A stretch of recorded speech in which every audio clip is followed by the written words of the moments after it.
Welcome to 360 Tamil. இன்னைக்கு இந்த வீடியோல நம்ம எந்த படத்தோட எக்ஸ்பிளனேஷன் பத்தி பார்க்க போறோம்னா, பாலிவுட்ல இந்த வருஷம் வெளியான ஏக் சத்துர்னார் அப்படின்ற படத்தை பத்தி தான் பார்க்க போறோம். இது ஒரு பக்கமான கிரைம் த்ரில்லர் படம்னு சொல்லலாம். நெயில் நிதின் முகேஷ் இந்த படத்துல ஒரு முக்கியமான ரோல் பண்ணியிருப்பாரு. கண்டிப்பா இந்த படத்தோட கதை உங்க எல்லாருக்குமே பிடிக்கும் நம்புறேன். ஏக் சத்துர்னார்னா என்ன அர்த்தம்னு பாத்தீங்கன்னா அறிவாளி பொண்ணுன்றது தான் அர்த்தமா இருக்கும். இந்த படத்தோட பிளாட்டை பத்தி சொல்றேன். நெயில் நிதின் முகேஷோட பேரு அபிஷேக் அப்படின்றது. அவர் பெரிய பிசினஸ் மேனா இருப்பாரு. அவரோட போனு காணாம போயிருது. அந்த போனு நம்ம ஹீரோயின் கிட்ட வருது.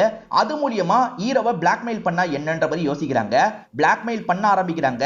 இதுக்கப்புறம் இந்த கதையில என்ன சுவாரஸ்யமான விஷயங்கள்லாம் நடக்குதுன்னு சொல்றது தான் மீதி கதையா இருக்கும். கண்டிப்பா இந்த படத்தோட கதை உங்க எல்லாருக்குமே பிடிக்கும் நம்புறேன்.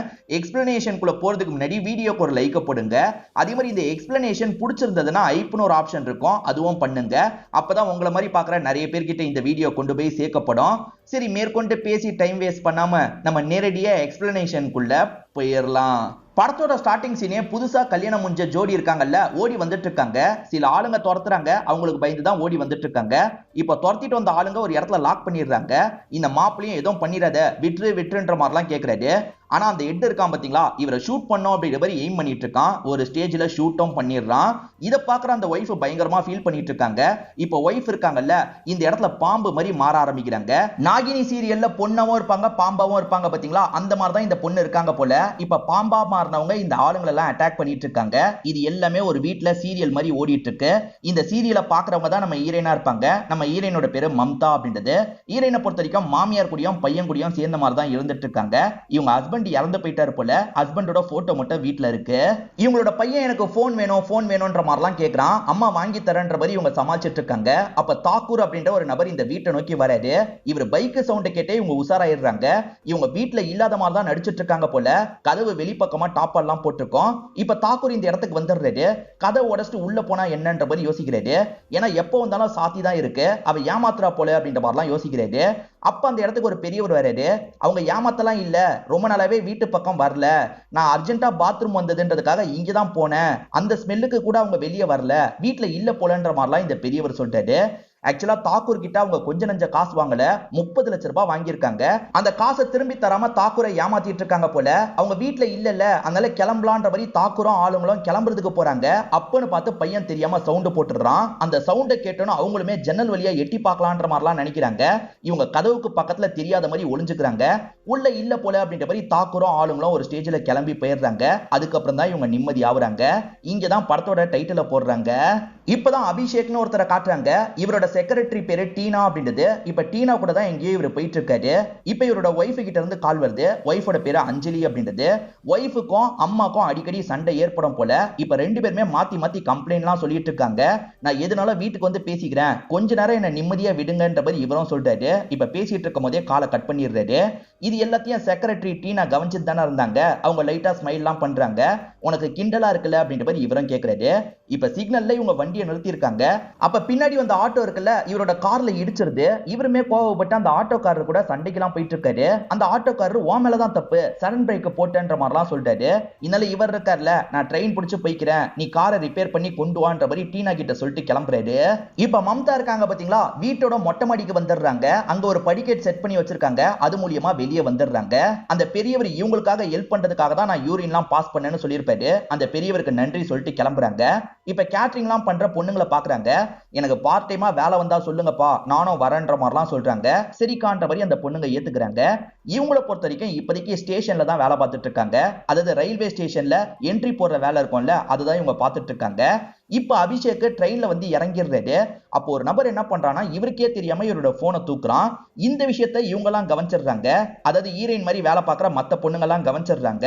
உடனே போலீஸ்க்கு இன்ஃபர்மேஷனை கொடுக்கணும்ன்ற மாதிரிலாம் யோசிச்சுட்டு இருக்காங்க. அதுக்கு மம்தா இருக்காங்கல்ல, இங்க தானே இருக்கான், அவன் கையில இருந்து நானே போனை வாங்குறேன்ற மாதிரி வேகமா இங்க இருந்து கிளம்ப ஆரம்பிக்கிறாங்க. நில்லுன்னு சொல்றாங்க. ஆனா அவன் இருக்கான் பாத்தீங்களா, இங்க இருந்து தெரிச்சு ஓடுறான். எப்படியாவது பிடிக்கணும்ன்ற மாதிரி இவங்களும் வெறித்தனமா துரத்திட்டு போறாங்க. நம்ம அபிஷேக் இருக்கார்ல, குரேஷின்ற ஒருத்தரை பாக்குறதுக்காக தான் வந்திருக்காரு. அவரோட சேர் எல்லாம் தொட்டு பார்த்துட்டு இருக்காரு. என்ன சேரை தொட்டு பார்த்துட்டு இருக்க, உட்காரணுமான்ற மாதிரி கேட்கிறாரு. இல்ல சார், சும்மா தான் பார்த்தேன்ற மாதிரி அபிஷேக்கும் எதிர இருக்க சேர்ல போய் உட்காந்துடுறாரு. இந்த குரேஷியை பொறுத்த வரைக்கும் பொலிட்டீஷியனா இருப்பாரு. இவரோட காசை ஒரு இடத்துல இருந்து இன்னொரு இடத்துக்கு கொண்டு வர வேலையை தான் அபிஷேக் பார்த்துட்டு இருக்காரு போல. இந்த வாட்டி அமௌண்ட் பெருசு, கரெக்டா பண்ணிருவலன்ற மாதிரி கேட்கிறாரு. அது என்ன சார் அப்படி கேட்டுட்டீங்க, கரெக்டா நான் பண்ணிருவேன்ற மாதிரி அபிஷேக்கும் சொல்லிட்டாரு.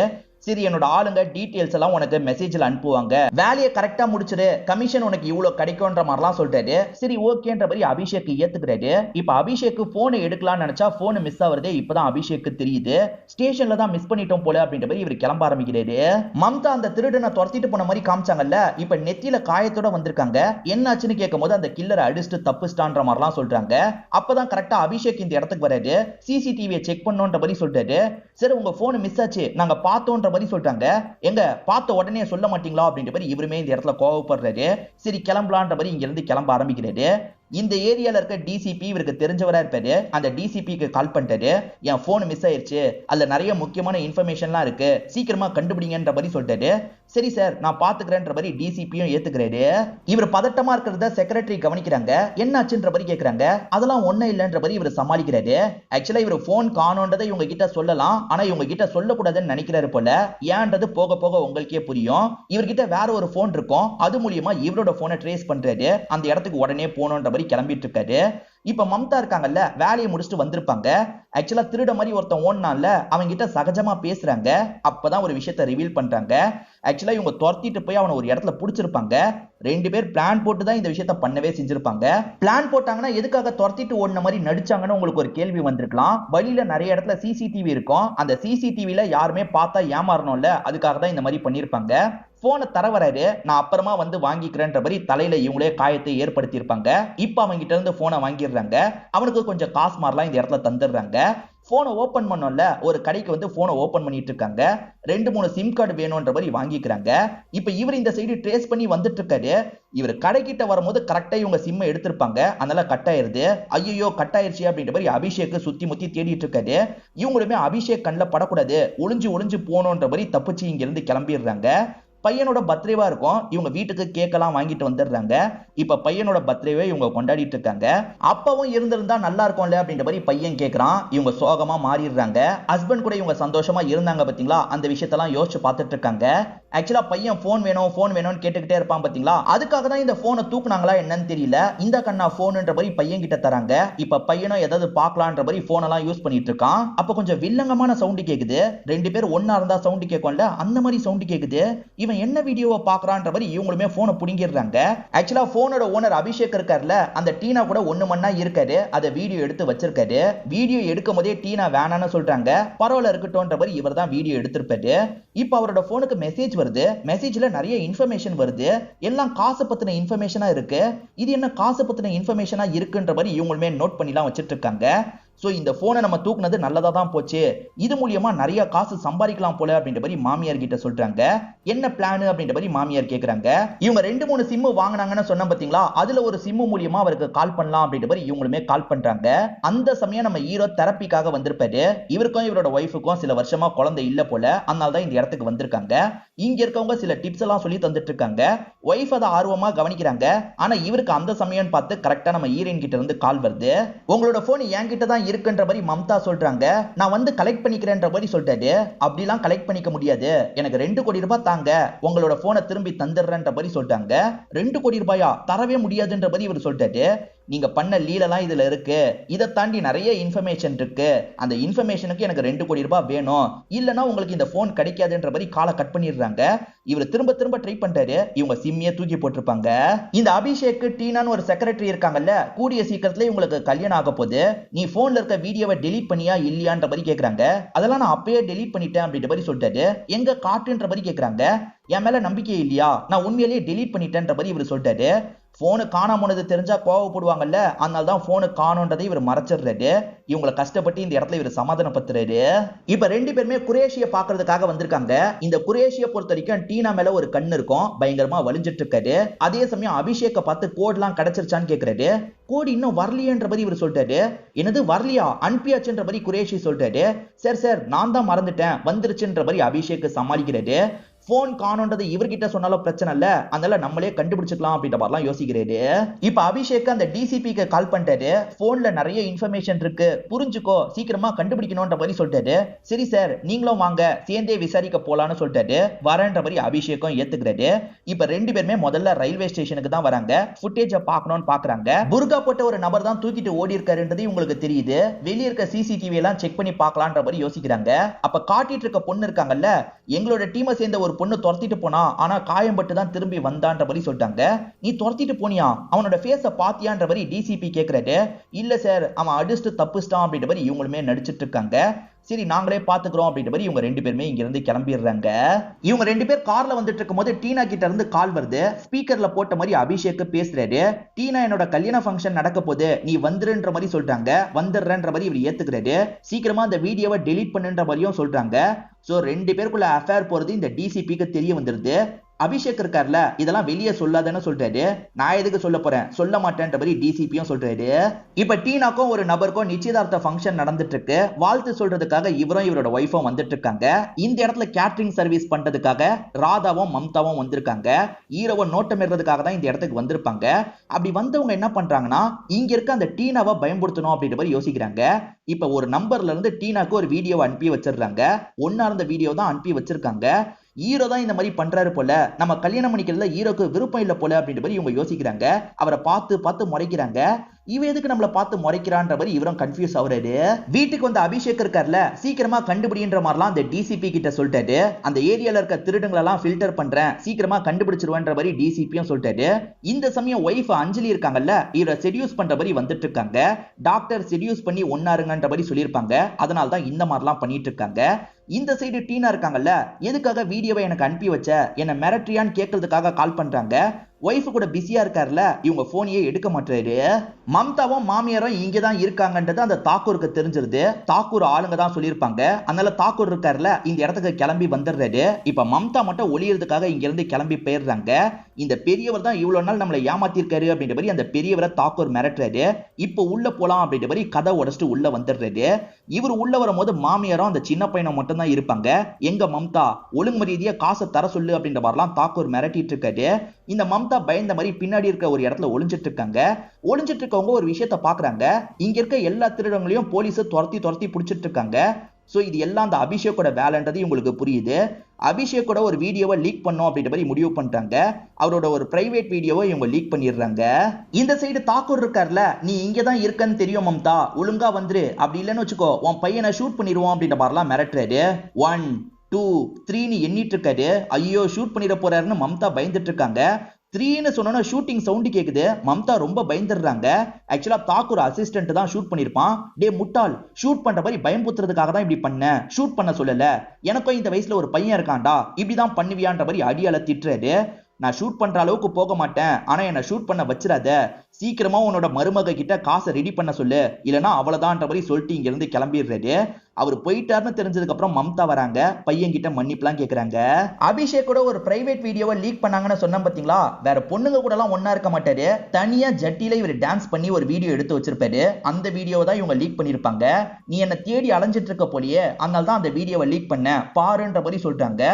இவரோட லீக் ஆன வீடியோவை பத்தி இவர் பயங்கரமா ஷாக்லாம் ஆயிடுறாரு. இவரோட ஃப்ரெண்ட்ஸ் ஃபேமிலின்னு எல்லாருமே பார்ப்பாங்கல்ல, அவங்களுமே ஷாக் ஆயிட்டு இருக்காங்க. ஆனா அம்மாவும் ஒய்ஃபும் சந்தோஷமா சிரிச்சிட்டு இருக்காங்க.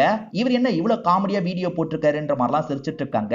இது எல்லாத்தையும் அந்த குரேஷியும் கவனிக்கிறாரு. இவன் என்ன குழந்தைத்தனமா பண்ணி வச்சிருக்கான்ற மாதிரி கால் பண்ணி பேசுறாரு. சரி, என்னோட ஒய்ஃப் தெரியாம பப்ளிஷ் பண்ணிட்டாங்க சார், ஃபன்னுக்காக பண்ணிட்டாங்க, நான் உடனே டெலீட் பண்ணிடுறேன்ற மாதிரி சமாளிக்கிறாரு. ஆக்சுவலா ஒரு திருடன் ஹெல்ப் பண்ணாம பாத்தீங்களா, அந்த திருடனோட ஃபேஸ் ஒரு இடத்துல பதிவாயிருக்கும். அது மூலியமா அவனை இந்த போலீஸ் பிடிச்சிருப்பாரு. அவனுமே யாரு சம்பந்தப்பட்டிருக்கான்றதா சொல்லியிருப்பான். மம்தான்னு ஒரு பொண்ணு தான் பண்ணிருக்கா, அவ அட்ரஸ் இதுதான், வரீங்களான்ற மாதிரி கேட்கிறாரு. வரன்ற மாதிரி அபிஷேக் ஏத்துக்கிறாரு. அவங்க கண்டுபிடிச்சு வர வாய்ப்பு இருக்கு, இங்க இருந்து நான் கிளம்பணும் அப்படின்ற மாதிரி மம்தா இருக்காங்கல்ல, வேகமா மாமியார் கிட்ட சொல்லிட்டு கிளம்பிடுறாங்க. மாமியாரு அந்த சின்ன பையன் இருக்கும்போது கரெக்டா இவங்க ரெண்டு பேர் வந்துடுறாங்க. வீட்டுல தான் எங்கேயாவது இருக்கான்னு தேடி பாக்குறாங்க. ஆனா வீட்டுல இருக்கிற மாதிரி தெரியல. அப்பதான் சின்ன பையனோட ஃப்ரெண்டு ஒரு பொண்ணு இந்த இடத்துக்கு வரா. அந்த பொண்ணு கிட்ட இவர் சாக்லேட் எல்லாம் தராரு. இந்த பையனோட அம்மா நல்லவே இல்ல, என்னோட போனை திருடி வச்சிருக்கா, இத ஊர் முழுக்க சொல்லுன்ற மாதிரி சொல்லிட்டாரு. இந்த பொண்ணுமே சாக்லேட் வாங்கினதுக்காக ஊர் முழுக்க அவ திருடின்ற மாதிரிலாம் சொல்லிட்டு போயிட்டு இருக்கா. இது எல்லாத்தையும் மம்தா பார்த்துட்டு இருக்காங்க. பயங்கரமா ஃபீல் பண்றாங்க. மாமியாரை மட்டும் இங்க இருந்து கூட்டு போலாம் அப்படின்ற மாதிரி இவங்க கூட்டு போய் வச்சுக்கிறாங்க. இப்ப மம்தா கிட்ட இருந்து அபிஷேக்கு கால் வருது. சார் தெரியாம பண்ணிட்டேன் சார், என் மாமியாரை விட்டுருங்கன்ற மாதிரிலாம் கெஞ்சி கேக்குறாங்க. அப்படி வா வலிக்கு, என் போனை தா, உன் மாமியாரை விட்டுறேன் அப்படின்ற மாதிரி இவர் தெனாவட்டா பேசிட்டு இருக்காரு. அப்ப அழுத மாதிரி பேசினவங்க சடனா சிரிக்க ஆரம்பிச்சிடுறாங்க. நீ இதெல்லாம் பண்றதுக்கு நான் பயந்துருவேன்னு நினைக்கிறியான்ற மாதிரி கிண்டல் பண்றாங்க. அப்ப பயப்பில்லையா, உன்னை என்ன பண்றேன் பாருன்ற மாதிரி இவர் கோபமா பேசுறாரு. பேசிக்கிட்டே வீட்டுக்குள்ள வரலாம்னு நினைக்கிறாரு. கதவை திறக்கிறதே அவங்களா இருப்பாங்க. இவன் நம்ம வீட்டுல என்ன பண்றா அப்படின்ற மாதிரி இவர் ஷாக் ஆயிட்டு இருக்காரு. இவர் ஷாக் ஆயிட்டு இருக்கும் போது ஒய்ஃப் இருக்காங்கல்ல, இவ புதுசா வேலைக்காரியா சேர்ந்திருக்காங்க, சூப்பரா சமைக்கிறா அப்படின்ற மாதிரிலாம் இவங்க சொல்லிட்டு இருக்காங்க. நம்ம வீட்டுக்கே வந்திருக்கானா இவளுக்கு எவ்வளவு தைரியம் இருக்கும்ன்ற மாதிரிலாம் இவர் யோசிச்சுட்டு இருக்காரு.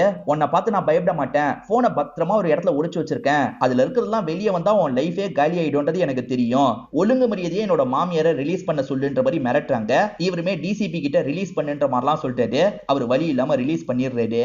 அபிஷேக்கோட அம்மாவும் ஒய்ஃபும் அந்த சீரியல் பாப்பாங்க. இவங்களுமே அந்த சீரியல்ல விட்டு போன எபிசோட் எல்லாம் எக்ஸ்பிளைன் பண்ணிட்டு இருக்காங்க. இவங்க ரெண்டு பேர்கிட்ட ரொம்ப க்ளோஸ் ஆயிடுறாங்க. இது எல்லாத்தையும் அபிஷேக் பாக்குறாரு. அபிஷேக்க இன்டைரக்டா இவங்க கிண்டல் பண்றாங்க. எப்படியாவது இவங்க கிட்ட இருக்க போனை மட்டும் கண்டுபிடிக்கணும்னு அவர் யோசிக்கிறாரு. அவங்க வேலை பார்த்துட்டு இருக்கும் போது அவங்க பேக்கை செக் பண்ணிட்டு இருக்காரு. என்னப்பா பேக்ல வச்சிருப்பேன்னு நினைச்சியா, பேக்ல எல்லாம் வச்சில்ல, பத்திரமா வேற ஒரு இடத்துல வச்சிருக்கேன், உன்னால அந்த இடத்தெல்லாம் கண்டுபிடிக்கவே முடியாது, காசை தான்ற மாதிரிலாம் சொல்லிட்டு இருக்காங்க. அபிஷேக் கிட்ட அந்த காசு இருக்கு, ஆனா எதுக்கு தரணும்ன்ற மாதிரி யோசிக்கிறாரு. இப்ப இவங்க கிளீன் பண்ற மாதிரி ஒரு ரூம்குள்ள நுழையிறதுக்கு ட்ரை பண்றாங்க. அது அஞ்சலி கவனிச்சிடுறாங்க. அந்த ரூம்குள்ள எல்லாம் போக தேவையில்லை, அந்த ரூம்லாம் கிளீனா தான் இருக்கும், என் ஹஸ்பண்டோட பிரைவேட் ரூம், அங்கெல்லாம் போகாது அப்படின்ற மாதிரி சொல்லிடுறாங்க. அந்த குரேஷியோட ஆளுங்க இருக்காங்கல்ல, நைட்டு நேரம் பெட்டி பெட்டியா காசெல்லாம் எடுத்துட்டு வந்து வீட்டுல வச்சிட்டு இருக்காங்க. இது எல்லா விஷயத்தையும் ஈரைன் கவனிச்சிட்டு இருக்காங்க. இப்ப ஈரைன் வீட்டுக்கு வந்துடுறாங்கல்ல, ஏரியால ஒரு ஃபெஸ்டிவல் நடக்கும். இப்ப மாமியார் கிட்ட அடுத்த கட்ட பிளான சொல்றாங்க. மாமியார் அதே மாதிரி பண்ணிடுறேன் அப்படின்ற மாதிரிலாம் கேட்டுக்கிறாங்க. இப்ப மாமியார் தாக்குரை பார்த்து பேசுறதுக்காக வந்துடுறாங்க. இதுக்கப்புறம் அந்த காசுக்காக என்ன தொல்லை பண்ணாதீங்க, என்னோட மருமக அவளோட பேரையே மாத்திட்டா, இப்ப அவளோட பேரு டீனா அப்படின்றது, ஒரு பணக்காரனா வசியம் பண்ணி வச்சிருக்கா, அவன் பேரு அபிஷேக் அப்படின்றது, அவன்கிட்ட நிறைய காசு இருக்கு, அவன்கிட்ட வேணா காசை கேட்டு வாங்கிக்கோங்க, இதுக்கப்புறம் என்ன தொல்லை பண்ணாதீங்க அப்படின்ற மாதிரிலாம் சொல்லிட்டாங்க. ஓஹோ, உன்னோட மருமக இப்படி பண்ணிட்டாளா, சரி அவகிட்டயே நான் காசை வாங்கிக்கிறேன்ற மாதிரி சொல்றாரு. குரேஷியை பொறுத்த வரைக்கும் டீனா மேல ஒரு கண்ணுன்னு சொன்ன பாத்தீங்களா, இப்ப மம்தா டீனா மாதிரி அவர்கிட்ட பேச ஆரம்பிக்கிறாங்க. சார் எதுக்கு சார் அபிஷேக் கிட்ட இந்த ப்ராஜெக்ட தந்தீங்க, என் கிட்ட தந்திருக்கலாம்ல, நான் ரொம்ப கம்மி கமிஷனுக்கே இந்த வேலையை முடிச்சு தந்திருப்பேன் அப்படின்ற மாதிரிலாம் பேசிட்டு இருக்காங்க. ஆக்சுவலா அபிஷேக் கிட்ட யார்கிட்டயும் சொல்லக்கூடாதுன்னு சொல்லியிருப்பாரு, அதை மீறி டீனா கிட்ட சொல்லியிருக்கான் போலன்ற மாதிரி இவர் கோவப்படுறாரு. அபிஷேக் இங்கதான் ஓலி கொண்டாடுறதுக்காக வந்திருக்காரு. அபிஷேக் இங்க வான்ற மாதிரி கூப்பிட்டு பேசுறாரு. நீ எதுக்காக டீனா கிட்ட எல்லாம் ஷேர் பண்ணன்ற மாதிரி திட்டுற மாதிரி பேசிட்டு இருக்காரு. அப்பன்னு பார்த்தா அபிஷேக் ஒய்ஃப் கிட்ட இருந்து கால் வருது. நீங்க உடனே கிளம்பி வாங்கன்னு சொல்லிட்டாங்க. ஏன் என்னாச்சுன்னு கேக்குறாரு. ஒரு வீடியோவை பார்த்தேன், அதனால தான் உங்களை கூப்பிடுறேன், கிளம்பி வாங்கன்னு சொல்றாங்க. இவரும் செம்மையா பயப்படுறாரு. சரி அப்புறமா பேசலான்ற மாதிரி வேகமா இங்க இருந்து கிளம்புறாரு. நீ இப்படி பண்ணுவேன்னு கொஞ்சம் கூட எதிர்பார்க்கலன்ற மாதிரி அம்மா சொல்றாங்க. அப்படி என்னமா பண்ணன்ற மாதிரி இவர் பயந்துகிட்டே கேட்டுட்டு இருக்காரு. இப்ப ஒய்ஃப் இருக்காங்கல்ல, இந்த வீடியோவை பாருங்கன்ற மாதிரி காட்டுறாங்க. அச்சச்சோ இவதான் போட்டு குத்துட்டா போல அப்படின்ற மாதிரி பயந்துட்டு இருக்காரு. இப்ப வீடியோவை வாங்கி பாக்குறாரு. அதுல பார்த்தா குழந்தை சிரிக்கிற மாதிரி ஒரு கிளிப்பிங் தான் இருக்கு. ஒய்ஃப் பிரெக்னன்ட்டா இருக்காங்க, அந்த விஷயத்தை தான் வெளிப்படுத்தி இருக்காங்க. இதை கேட்கிற இவருமே சந்தோஷப்படுறாரு. எதுக்காக இந்த மாதிரிலாம் பண்ண, சாதாரணமா சொல்லிருக்கலாம்ல அப்படின்ற மாதிரிலாம் கேட்கிறாரு. இல்ல வேலைக்காரி தான் இந்த மாதிரி சர்ப்ரைஸ் பண்ணுங்க, அவர் மறக்கவே மாட்டாருன்ற மாதிரி சொன்னா, அதனால தான் இப்படி பண்ண, எப்படி சர்ப்ரைஸ்னு கேக்குறாங்க. சூப்பரா இருந்தது அப்படின்ற மாதிரி இவரும் சொல்லிட்டாரு. அந்த சைடு ஹீரோயின் வேற இவரை கிண்டல் பண்ணிட்டு இருக்காங்க. இப்ப ஃபேமிலியா ஹோலியை செலிப்ரேட் பண்ணிட்டு இருக்காங்க. இத பாக்குற ஹீரோயினுக்கு பழைய விஷயங்கள்லாம் ஞாபகம் வருது. இவங்க ஹஸ்பண்ட் கூட ரொம்ப அந்யூன்யமா இருந்திருப்பாங்க. ஹஸ்பண்ட் இப்ப நம்ம கூட இல்லையேன்ற மாதிரி தான் இந்த இடத்துல ஃபீல் பண்ணிட்டு இருக்காங்க. ஹஸ்பண்டுக்கு என்ன ஆச்சு அப்படின்றது இப்பயும் நமக்கு கிளியரா தெரியல. இப்ப பிரசன்ட்ல டீனா இருக்காங்கல்ல, ஹீரோவை பார்த்து பேசுறதுக்காக இந்த இடத்துக்கு வந்திருக்காங்க. நீ எதுக்காக இவ்வளவு சீப்பான ஒரு விஷயத்த பண்ணன்ற மாதிரி கேக்குறாங்க. இவர் தான் அந்த வீடியோவை அனுப்பி வச்சாருன்றத மனசுல வச்சுதான் இவங்க கேக்குறாங்க. அது இவருக்கு புரிய மாட்டேங்குது. நீ தான் சீப்பான விஷயம் பண்ணிருக்க, நீ எதுக்காக அந்த குரேஷி கிட்ட தனியா டீல் பேசின அப்படின்ற மாதிரி கேக்குறாரு. வேணும்ட்டே இவங்க ரெண்டு பேர் சண்டை போட்டுக்கிறதுக்காக ஹீரோயின் தான் இந்த விஷயத்த பண்ணிருப்பாங்க. இப்ப அங்க இருந்து டீனா கிளம்பும் போது இவங்க டீனா கிட்ட பேசுற மாதிரிலாம் நடிச்சிட்டு இருக்காங்க. நம்மளும் டீனாவும் க்ளோஸ்ன்றத நம்ப வைக்கணும்ன்றதுக்காக தான் இந்த மாதிரி பண்ணிட்டு இருக்காங்க. மேல இருந்து பாக்குற அபிஷேக் இருக்கார்ல, ஒருவேளை இவங்க ரெண்டு பேர் சேர்ந்து தான் வேலை பாக்குறாங்களா அப்படின்ற மாதிரிலாம் யோசிச்சுட்டு இருக்காரு. அந்த டிசிபி சொன்னதும் இவரோட மைண்ட்ல வந்துட்டு போகுது. என்னன்னா அவ தனியா இதை பண்ண வாய்ப்பு இல்ல, உனக்கு தெரிஞ்ச யாரோ ஹெல்ப் பண்ண வாய்ப்பு இருக்குன்ற மாதிரி சொல்லியிருப்பாரு. ஓஹோ டீனா தான் நமக்கு எதிராக வேலை பாக்குறா போல அப்படின்ற மாதிரிலாம் இவர் யோசிக்கிறாரு. நீ வந்ததுக்கு அப்புறம் தான் நாங்க ரெண்டு பேர் ஒத்துமையா இருக்கோம், எதுனாலும் கேளுன்ற மாதிரி ஹீரோயின் கிட்ட மாமியாரும் மருமகளும் எல்லாம் கேக்குறாங்க. இவங்க இருக்காங்கல்ல, ஓலி சமயம் பசங்க எல்லாம் கொஞ்சம் எல்லை மீறி நடக்கிறதுக்கு ட்ரை பண்ணுவாங்க, யாராவது டிராப் பண்ணா நல்லா இருக்கும்னு சொல்லிட்டாங்க. இதனால அஞ்சலி இருக்காங்கல்ல, எங்க நீங்க போய் டிராப் பண்ணுங்கன்ற மாதிரி சொல்லிட்டாங்க. இவர் என்ன பண்றாருன்னா கன்னெல்லாம் எடுத்துக்கிறாரு, டிராப் பண்றேன் அப்படின்ற மாதிரி ஏத்துக்கிட்டு இங்க இருந்து கிளம்புறாரு. கூட்டிட்டு வந்தவர் ஓரமா ஒரு இடத்துல காரை நிறுத்திடுறாரு. உன் கதையை முடிச்சிருவேன், ஒழுங்கா அந்த போன் எங்க இருக்குன்றத சொல்லுன்ற மாதிரி கேக்குறாரு. என் கதையே முடிஞ்சாலும் பரவாயில்ல, போன் இருக்கிற இடத்தை பத்தி நான் சொல்ல மாட்டேன்ற மாதிரி இவங்க கிண்டல் பண்ணிட்டு இருக்காங்க. சொல்ல போறியா இல்லையான்ற மாதிரி கழுத்தை நெரிக்கிறாரு. அது எல்லாத்தையும் தாக்கூர் ஆளுங்க பார்த்துட்டு இருக்காங்க. ரெண்டு பேருமே கார்ல வச்சு கிஸ் பண்றாங்க போல அப்படின்ற மாதிரிலாம் யோசிக்கிறாங்க. ஏன்னா ரெண்டு பேருக்குள்ள பழக்கம் போறதா மாமியார் சொன்னாங்கல்ல, பழக்கம் இப்படிதான் போது போலன்ற மாதிரி வீடியோ எல்லாம் எடுத்து வச்சுக்கிறாங்க. இவர் என்னதான் மிரட்டினாலும் கண்டுக்காம இவங்க ஆட்டோ பிடிச்சி இங்க இருந்து கிளம்புறாங்க. அப்பதான் டிசிபி இந்த இடத்துக்கு வராரு. டிசிபி கிட்ட கதையை முடிச்சிரு அப்படின்ற மாதிரி இவர் சொல்லிட்டாரு. டிசிபி ஒரு வேன்ல வந்திருப்பாரு. அந்த வேன் மூலியமா ஆட்டோவை இடிக்கிறாரு. அந்த ஆட்டோ இருக்குல்ல, பிரிட்ஜுக்கு மேல இருந்து கீழே போய் விழுந்துருது. அவ்வளவுதான், கதை முடிஞ்சது அப்படின்ற மாதிரி இங்க இருந்து கிளம்பிடுறாரு. இப்ப நியூஸ்ல நடந்த ஆக்சிடென்ட் பத்தி சொல்லிட்டு இருக்காங்க. பெரிய ஆக்சிடென்ட் நடந்திருக்கு போல அப்படின்ற மாதிரி அம்மாவும் ஒய்ஃபும் பேசிட்டு இருக்காங்க.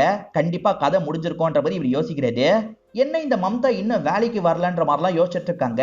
அப்பன்னு பார்த்து மம்தா இந்த இடத்துக்கு வந்துடுறாங்க. இவ எப்படி வந்தான்ற மாதிரிலாம் இவர் ஷாக் ஆயிட்டு இருக்காரு. ஒரு சின்ன ஆக்சிடென்ட், அடிப்பட்டதோட தப்பிச்சிட்டேன் அப்படின்ற மாதிரிலாம் மம்தா சொல்லிட்டு இருக்காங்க. அந்த மாமியார் கிட்டயும் அந்த மருமக கிட்டயும் தான் சொல்றாங்க. இவரை பார்த்து நக்கல்லாம் பண்ணிட்டு இருக்காங்க. இப்ப அபிஷேக் ஆபீஸ்க்கு வந்திருக்காரு. ஆபீஸ்ல பார்த்தா தாக்கூரும் ஆளுங்களும் உட்காந்துட்டு இருக்காங்க. நீங்க யாரு என்னன்ற மாதிரி கேக்குறாரு. என்ன உனக்கு தெரியாதுப்பா, ஆனா நீ டீனான்னு ஒருத்தி கூட க்ளோஸா இருந்தல்ல, அந்த டீனா என்கிட்ட நிறைய காசை வாங்கியிருக்கா, அந்த காசை நீ தான் தரப்போற, உங்களோட வீடியோ கூட என்கிட்ட இருக்குன்ற மாதிரி சொல்லிட்டாரு. நைட் ஆளுங்க எடுத்த மாதிரி காமிச்சாங்கல்ல, அந்த வீடியோவை பத்தி தான் இவர் பேசுறாரு. அதெல்லாம் அபிஷேக்கு தெரியாதுல்ல, நம்ம செக்ரட்டரி கூட ஒன்னா இருந்த வீடியோவை பத்தி தான் பேசுறாரு போலன்னு யோசிக்கிறாரு. அந்த வீடியோ எப்படி இவர்கிட்ட வந்தது அப்படின்ற மாதிரியும் யோசிச்சுட்டு இருக்காரு.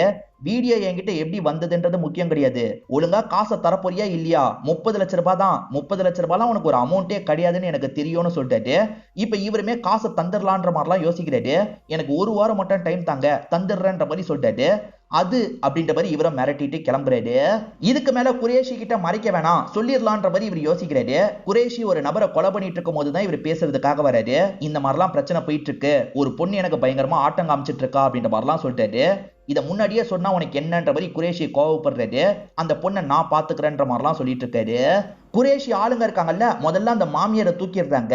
உன் பேரனை காட்டுன்ற மாதிரிலாம் மிரட்டிட்டு இருக்காங்க. அந்த மாமியாரும் ஸ்கூலுக்கு வந்துடுறாங்க. தோ வந்துட்டு இருக்கானே அவன் தான் என்னோட பேரன்ற மாதிரி காமிச்சிடுறாங்க. இதுக்கப்புறம் உன்னோட பேரை எங்களுக்கு போதும், நீ தேவையில்லை அப்படின்ற மாதிரி ஆளுங்க இவங்களை பிடிச்சி தள்ளி விட்டுறாங்க. இப்ப பேரனை கடத்திட்டு இங்க இருந்து கிளம்புறாங்க. இப்ப அபிஷேக் மம்தாக்கு கால் பண்றாரு. உன் ஆட்டம் முடிஞ்சிருச்சு, உன் பையன் என்கிட்ட தான் இருக்கான், வேணும்னா இந்த இடத்துக்கு வான்ற மாதிரி சொல்லிட்டாரு. வரும்போது அதை எடுத்துட்டு வான்னு சொல்லிட்டாரு. இவங்களுமே பேக்கோட அந்த இடத்துக்கு வந்துடுறாங்க. இப்ப இவர் இருக்கார்ல, சட்டுன்னு லாக் பண்ண மாதிரி அந்த பேக்கை செக் பண்றாரு. செக் பண்ணும்போது பேக்ல இல்லன்றது தெரியுது. அப்ப எங்க வச்சிருக்க, ஒழுங்கா போனை தா, அப்பதான் பையனை தருவன்ற மாதிரிலாம் சொல்லிட்டாரு. இவங்க எதுவுமே பேசாம அமைதியா இருக்காங்க. பையனை இங்க தானே ஒளிச்சு வச்சிருக்க வாய்ப்பு இருக்கு, இங்க செக் பண்ணலான்ற மாதிரி ஒவ்வொரு இடமா செக் பண்ணிட்டு இருக்காங்க. நான் இங்கெல்லாம் வச்சிடல, பத்திரமா வேற ஒரு இடத்துல தான் வச்சிருக்கேன், நீ அந்த போன் எங்க இருக்குன்னு சொன்னாதான் உன் பையனை விடுவன்ற மாதிரிலாம் மிரட்டிட்டு இருக்காரு. நான் சொல்ல மாட்டேன்ற மாதிரி இவங்க அடம் பிடிக்கிறாங்க. இப்ப சொல்ல போறியா இல்லையான்ற மாதிரி இவரும் போட்டு பயங்கரமா அடிச்சுட்டுலாம் இருக்காரு. அடிச்சு அவளை சாவடிச்சிடாத, நிறுத்து அப்படின்ற மாதிரி குரேஷி இந்த இடத்துக்கு வந்துடுறாரு. இவ சொல்லனா என்ன, அந்த டீனா சொல்ல வாய்ப்பு இருக்குல்ல, டீனாவை இந்த இடத்துக்கு வர சொல்லியிருக்கன்ற மாதிரி சொல்லிட்டாரு. இப்ப டிசிபி தான் டீனாவை இந்த இடத்துக்கு கூட்டு வந்திருக்காரு. என்ன எதுக்காக வர வச்சிருக்கீங்க, எனக்கெல்லாம் இவளை பத்தி தெரியவே தெரியாதுன்ற மாதிரி டீனா சொல்றாங்க. இப்ப ஈரன் இருக்காங்கல்ல, என்ன மேடம் இப்படி மாத்தி பேசுறீங்க, உங்களை நம்பி தானே போனை தந்தேன், என்னையே ஏமாத்த பாக்குறீங்களே அப்படின்ற மாதிரி ஈரன் வேணும்ட்டே டீனா மேல பழிய போடுறாங்க.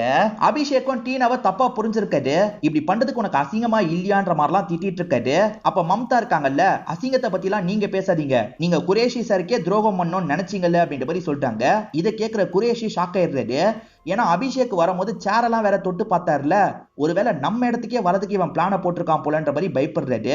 குரேஷி சார், இவ சொல்றத நம்பாதீங்க, இவ பொய் சொல்லிட்டு இருக்கா அப்படின்ற மாதிரிலாம் இந்த இடத்துல அபிஷேக் சொல்றாரு. சார் நான் சொல்றத நம்ப வேணாம், டீனா மேடம் கிட்ட கேளுங்க, இவரு நீங்க பண்ண சொன்ன வேலை எல்லாத்தையும் நோட் பண்ணி வச்சிருக்காரு, பின்னாடி உங்களை மிரட்டுறதுக்காக தான் நோட் பண்ணி வச்சிருக்காரு அப்படின்ற மாதிரிலாம் இவங்க மாட்டி விட்டுட்டு இருக்காங்க.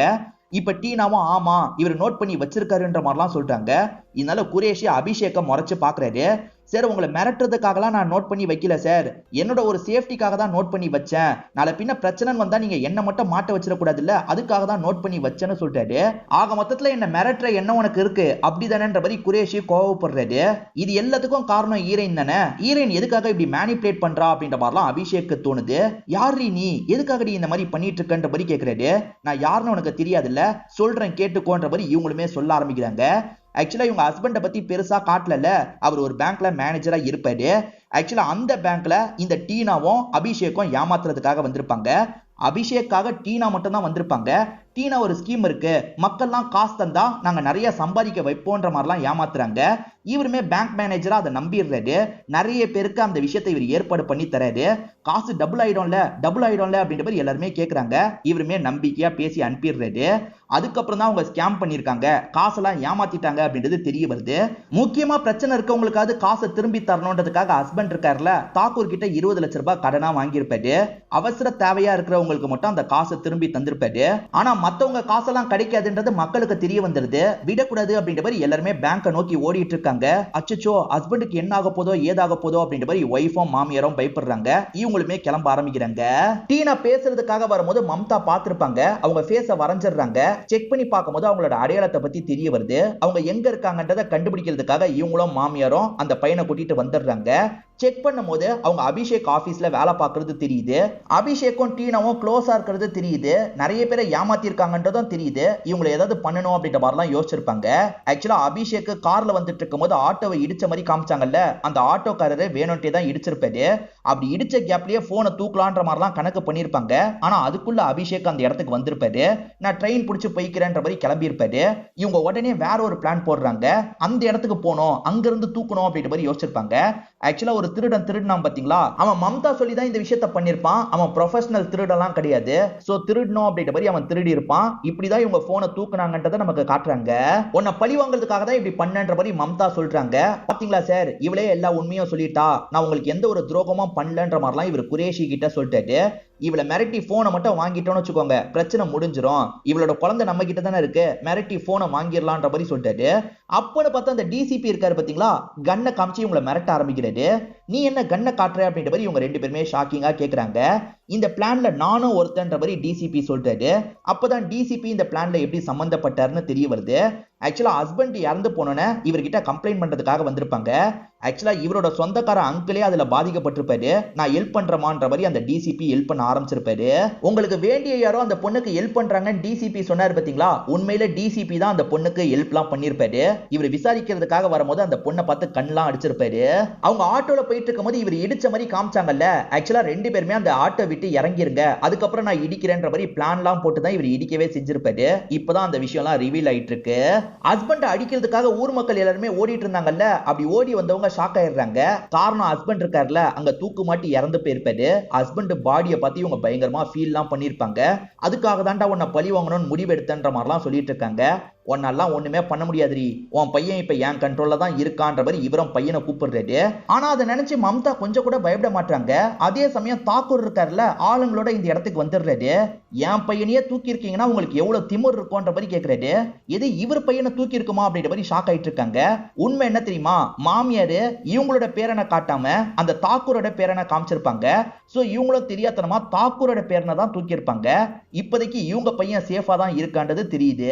தாக்கூரோட பையனை தூக்கிட்டாங்கன்றதுக்காக தாக்கூர் ஆளுங்களோட வந்திருப்பாரு. இப்ப ரெண்டு குரூப்புக்குள்ளேயும் சண்டைலாம் ஏற்பட்டு இருக்கு. ஒரு ஸ்டேஜ்ல டிசிபி இருக்காருல, இந்த இடத்துக்கு வரும்போதே என்னோட டீம் கிட்ட சொல்லிட்டு தான் வந்தேன், இன்னும் கொஞ்ச நேரத்துல டீம் வந்துருவாங்க, நீங்க எல்லாருமே மாட்ட போறீங்கன்ற மாதிரிலாம் சொல்லிட்டாரு. இதெல்லாம் கேட்டுட்டு இருக்க ஹீரோக்கு ரொம்ப பயம் வருது. அச்சச்சோ மாட்டிக்க கூடாது அப்படின்ற மாதிரிலாம் யோசிச்சுட்டு இருக்காரு. ஒரு ஸ்டேஜ்ல என்ன பண்றாருன்னா, சட்டுன்னு அந்த பையனை பிடிச்சி இழுக்கிறாரு. அந்த பையனை இழுத்த மாதிரி இங்க இருந்து ஓட ஆரம்பிக்கிறாரு. நில்லுன்ற மாதிரி தடுக்கிறதுக்காக பின்னாடி ஓடி வந்துட்டு இருக்காங்க. பக்கத்துல தான் ரயில்வே ஸ்டேஷன் இருக்கும். இவர் கையில கண்ணை வேற வச்சிருக்காரு. பக்கத்துல வராதீங்கன்ற மாதிரி ஒரு ட்ராக்ல அந்த பையனை போட்டுறாரு. அந்த ட்ராக்ல தான் ட்ரெயின் வந்துட்டு இருக்கு. பையன் சாகட்டோன்ற மாதிரி தான் இவர் பண்ணிட்டு இருக்காரு. சில சமயம் ட்ரெயினை திருப்பி விடுவாங்கல்ல, அந்த மாதிரி திருப்பி விட்டுறாங்க. இவர் இருக்கிற இடத்துல ட்ரெயின் வருது. கடைசி நேரத்துல தான் இவர் ட்ரெயின் இந்த இடத்துல வரத கவனிக்கிறாரு. இவர் அடிச்சு தூக்கிடுது. இவர் ஸ்பாட்லயே இறந்து போயிடுறாரு. பையன் இப்ப சேஃபா இருக்கான். அம்மாவும் பையனை சந்தோஷமா கட்டிலாம் பிடிச்சிடுறாங்க. இந்த ஸ்கேம்ல சம்பந்தப்பட்ட எல்லாருமே இதுல மாட்டிக்கிறாங்க. அதே சமயம் டீனாக்கு ஒருத்தர் கூட நிச்சயம் முடிஞ்சது பாத்தீங்களா, அவர் கல்யாணம் பண்ணிக்க மாட்டேன்னு சொல்லிடுறாரு. சோ எல்லாருமே இதுல மாட்டிக்கிட்டாங்க அப்படின்ற மாதிரி நமக்கு காட்டுறாங்க. பாதிக்கப்பட்ட எல்லாருக்குமே காசை ரிட்டர்ன் பண்ணிடுறாங்க. அதே மாதிரி இந்த விஷயத்தை பண்ணதுக்காக இவங்களுக்கு 1 கோடி ரூபாய் கவர்மெண்ட் தந்திருக்கோம். அந்த 1 கோடி ரூபாயில 50 லட்சம் ரூபாயை அந்த அபிஷேக் குடும்பத்துக்கு இவங்க அனுப்பி வச்சிடுறாங்க. ஏன்னா அந்த குடும்பத்தை இவங்களுக்கு பிடிக்கும்ல, அதனால தான் அனுப்பி வச்சிருக்காங்க. எப்படியோ ஹஸ்பண்டை இப்படி பண்ணவங்கள பழி வாங்கிட்டோன்ற மாதிரி நிம்மதி ஆகுறாங்க. அந்த போனை வச்சு பண்ற மாதிரி தானே பிளான் வச்சோம், எதுக்காக திடீர்னு பிளானை மாத்தினு மாமியார் கேக்குறாங்க. அதுக்கு மருமக ஒரு விஷயத்த சொல்றாங்க. ஆக்சுவலா உள்ள தாக்கூர் ஷூட் பண்ற மாதிரி சவுண்ட் கேட்டதை கேட்டு இவங்க பயந்துருப்பாங்க. போன் அங்க இருக்க காவலை இவங்க விட்டுருப்பாங்க. சோ போனை வச்சு அவரை மிரட்ட முடியாது, வேற மாதிரி தான் இந்த விஷயத்த பண்ணணும்னு பக்காவா பிளான் போட்டு பண்ணிருப்பாங்க. எப்படியோ எல்லாமே நல்லபடியா முடிஞ்சிருச்சுல, மாமியாரும் மருமகளும் சிரிக்கிறாங்க. இதோடய ஹாப்பியா இந்த படத்தோட கதையை முடிச்சிடுறாங்க. இந்த படம் உங்க எல்லாருக்குமே பிடிச்சிருக்கோன்னு நம்புறேன். இந்த வீடியோ உங்களுக்கு பிடிச்சிருந்ததுன்னா லைக் பண்ணுங்க, கமெண்ட் பண்ணுங்க, மறக்காம 360 தமிழ் சேனலை சப்ஸ்கிரைப் பண்ணுங்க. தொடர்ச்சியா இந்த மாதிரி வீடியோக்கள் வந்துகிட்டே தான் இருக்கும்.